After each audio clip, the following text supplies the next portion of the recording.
An inspector calls Grade 9 essay. How does Priestley present the character of Gerald Croft? Gerald Croft is described in the stage directions as about 30 and a well-bred young man about town. At the beginning of the play, Gerald comes across as being confident, and this is expected because he is from an upper-class background. Mr. Burling admits that Gerald Croft's mother feels her son might have done better. It is interesting that Gerald Croft's parents are not present at the lavish engagement dinner. Gerald Croft agrees with Mr. Burling's capitalistic ideas and would also have sacked Eva Smith because he thinks Mr. Burling couldn't have done anything else. It could be argued that Gerald Croft is a type of son Arthur Burling wanted.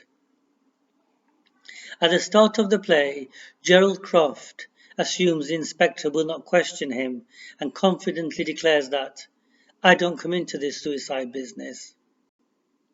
However, when it is clear that he had an affair with Daisy Renton, Gerald desperately tries to avoid the subject. In his self-assured manner, he states, "All right, I knew her. Let's leave it at that." This curt response indicates that Gerald is clearly trying to avoid the topic. In 1912, when the play was set, intimate relationships were never discussed in public. Gerald obviously is ashamed and embarrassed because he has made a confession in front of a lady who he has just proposed to. As soon as Gerald Croft understands the severity of the situation, he changes. He is distressed and laments, "I've suddenly realized that she's dead." Gerald accepts his role in the demise of Daisy Renton. The audience see another side to him, and he admits he had an affair and is truthful about this. They met again, not accidentally this time of course. Gerald makes it clear that he intended to see Daisy again. The audience and Sheila appreciate his honesty. Gerald genuinely feels sorry for Daisy Renton because he discovers that she hadn't a penny and was going to be turned out of the room she had. This indicates that Gerald is compassionate and tells the inspector in honesty that he felt sorry for her. It is clear that Gerald does have an affair with Daisy, but he also helps her. He mentions that, "I didn't ask for anything in return," which indicates he was acting in a selfless way, and the audience now views Gerald Croft in a positive light. The inspector comments that Gerald had some affection for her and made her happy for a time. The dramatic tension intensifies at the end of Act 2 when Sheila returns the engagement ring. However, she also tells Gerald that, "In some odd way, I rather respect you more than I've ever done before," and so does the audience. Before going for a walk, Gerald Croft confesses that he is rather more upset by this business than I probably appear to be, and the audience thinks he has changed.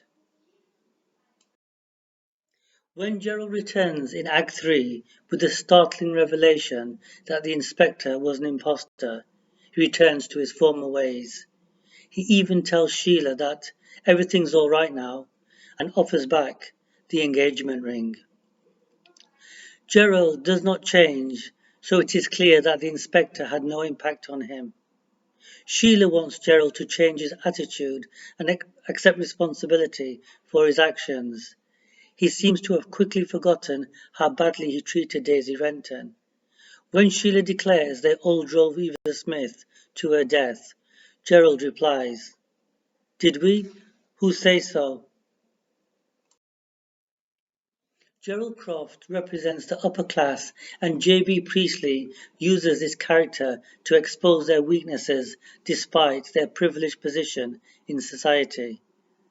Even though he is an attractive chap who is well bred, Gerald behaves immorally. He uses Daisy Renton and abandons her when it suits him. It is Gerald who exposes the so-called respectful Joe Meggerty as a notorious womanizer, and this is precisely what he turns out to be. Gerald admits that I didn't feel about her as she felt about me. Gerald had an illicit affair with Daisy Renton. The audience respects him because he admits he made a mistake. However, in Act 3, when Gerald discovers that the inspector was a hoax, he lets himself down when he tries to get the family out of trouble, which indicates he has not really learnt from his mistakes.